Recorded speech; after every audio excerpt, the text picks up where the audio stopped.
السلام عليكم.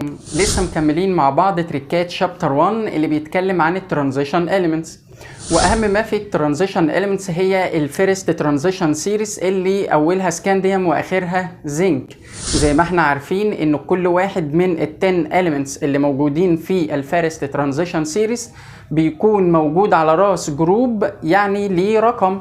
زي مثلا الاسكانديوم ده موجود في جروب 3B، هتكمل بعديه هتلاقيه التيتانيوم موجود في جروب 4B وهكذا. تعالوا بقى مع بعض كده نعرف ازاي نطلع رقم الجروب لكل ترانزيشن اليمنت من الفيرست ترانزيشن سيريز اليمنتس. في البدايه عايزك تساعدني في حاجه. شايف الارقام اللي قدامك فوق دي ارقام بالانجلش، ممكن تساعدني وتحولها لي لارقام لاتيني؟ يلا بينا، انا واثق انك تقدر تعملها. تعالى نبتدي من اول ال1 وهتعرف ليه انا راميهم في الاخر كده. هي مش تركايه قوي بس خليهم في الاخر وانت تعرف. نمبر 1 باللاتيني بيبقى اي، سنجل اي، هي اي واحده. نمبر 2 باللاتيني دبل اي، ممكن تعملها بالشكل ده. نمبر 3 باللاتيني بتبقى تريبل اي، يعني 3 اي جنب بعض. ونمبر 4 باللاتيني بتبقى اي في، حاجه سهله مش صعبه. ونمبر 5 باللاتيني هي في بس، فدي كده اسمها A5. ونمبر 6 باللاتيني هنحط ال5 وجنبيها سنجل اي فتبقى 6 باللاتيني. ونمبر 7 هنحط في واحده وجنبيها دبل اي فتبقى 7. ونمبر 8 هتبقى في واحده وجنبيها تريبل اي فتبقى 8. طبعا الارقام دي باللاتيني لما نحط جنبيها لتر بي بيديني الدي بلوك اليمنتس او الجروبس بتاعت مين؟ الدي بلوك. تعالى معايا افكرك بمين هما الفيرست ترانزيشن سيريز اليمنتس. بص معايا، طبعا بيبتدوا بالسكانديوم اللي الاتوميك نمبر بتاعه 21، بعديه تيتانيوم 22، بعديه فاناديوم 23، بعديه كروميوم، بعديه منجنيز، ايرون، كوبالت، نيكل، كوبر، زنك. وطبعا لازم كده تكون عارفهم بالترتيب، واكيد انت عارف المعلومه دي. وكمان الاتوميك نمبر بتاعهم سهل ما يتوهش.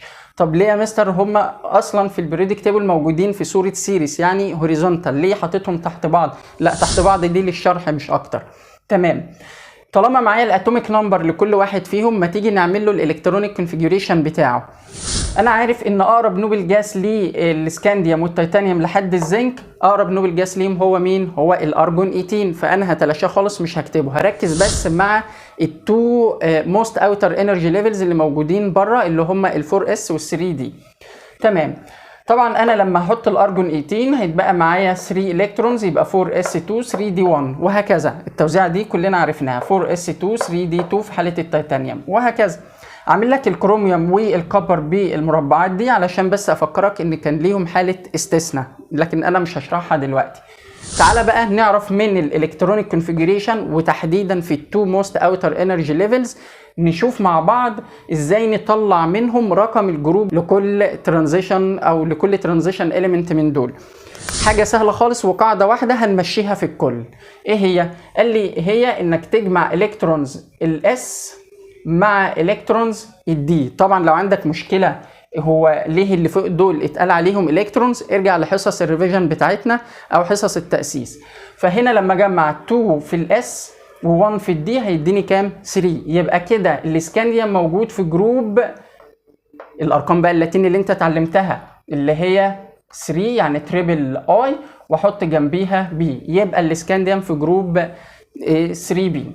نيجي للتيتانيوم نجمع التو الكترونز اللي موجودين في الاس مع التو اللي موجودين في ال3 دي هيديني جروب 4 دي اللي هي اي في.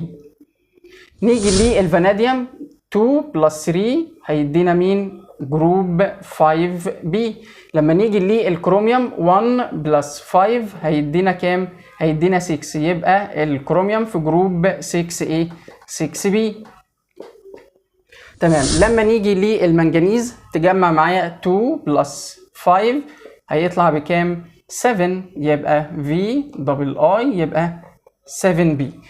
نيجي للايرون 2 بلس 6 هيدينا 8، والكوبالت 2 بلس 7 هيدينا 9، والنيكل 2 بلس 8 هيدينا 10. لما تلاقي الارقام 8 او 9 او 10 وانت بتجمع الالكترونز اللي في الفور اس والثري دي، يبقى الثلاثه دول مع بعض هيدونا جروب واحده بنسميها جروب 8 من غير ما نحط حرف البي، علشان البروبرتس بتاعه الثلاثه دول شويه بتختلف عن البروبرتس بتاعه مين؟ بتاعه بقيه الاليمنتس بتاعه الدي بلوك. نيجي للكبر نجمع الالكترونز اللي في الاس 1 مع ال 10 اللي في 3 دي، هيدينا كام؟ هيدينا 11. لما يطلع المجموع 11 يبقى ده كده بالنسبه لي جروب 1 بي. طيب او بطريقه ثانيه، لما تلاقي الدي كومبليتلي فيلد يعني شايله 10 الكترونز، بص على الاس لو فيها 1 تبقى جروب 1 بي، كده اسهل.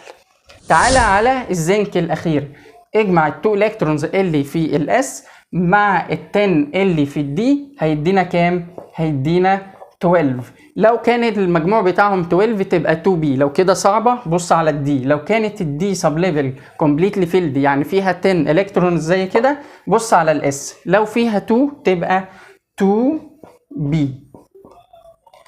اظن طريقه سهله انك قدرت تجمع او قدرت تحدد معايا رقم الجروب لكل ايه؟ لكل ترانزيشن اليمنت من الفيرست ترانزيشن سيريز. طبعا الفيرست ترانزيشن سيريز تحتيها 3 بيريودز اللي هي السكند والثيرد والفورث ترانزيشن سيريز. على راس كل جروب واحد من مين؟ من الفيرست ترانزيشن سيريز. بعد ما عرفنا نطلع رقم الجروب لكل اليمنت من الفيرست ترانزيشن سيريز اليمنتس، تعالى بقى نقعد كل واحد في الجروب بتاعته في الدي بلوك جوه البريودك تيبل. بص معايا، مين اللي موجود في 3 بي هنا؟ مين اللي حسبناه موجود في جروب 3 بي؟ الاسكانديوم. هنيجي هنا ونحط في جروب 3 بي مين؟ الاسكانديوم اللي هو الاس سي. مين اللي بعديه اللي موجود في جروب 4 بي؟ اللي هو التيتانيوم. ادي التيتانيوم تي اي. طيب مين اللي بعديه موجود في جروب 5 بي؟ هتلاقيه مين؟ الفاناديوم. وبما ان انت حافظهم هتكمل معايا على طول وهيبقى الموضوع سهل. مين اللي موجود في جروب 6 بي؟ هتلاقي بص ورايا كده الكروميوم. طب مين موجود في جروب 7 بي؟ بص برضو كده هتلاقي المنجنيز الام ان. طب مين موجود في جروب 8؟ 3 الايرون والكوبالت والنيكل. يبقى الجروب 8 بيبقى جواها 3 elements، هم مين؟ الايرون والكوبالت والنيكل. دول جروب واحده مع بعض علشان البروبرتس بتاعتهم بتبقى شويه ديفرنت عن البروبرتس بتاعت الجروبس اللي قبليهم.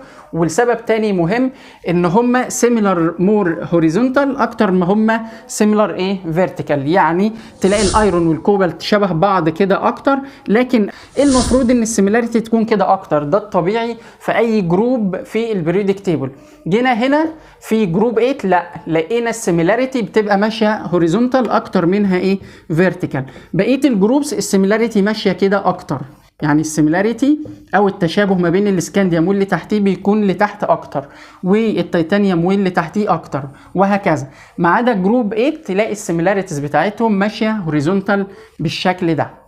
مين بقى موجود في جروب 1 بي؟ بص كده هتلاقيه هو مين؟ الكوبر اللي عنده 1 الكترون في الفور اس والدي بتاعته كومبليتلي فيلد. فهنا موجود مين؟ الكوبر. واخيرا هيتبقى لي الزنك في جروب 2 بي علشان الدي سب ليفل بتاعته كومبليتلي فيلد والاس فيها 2 الكترونز.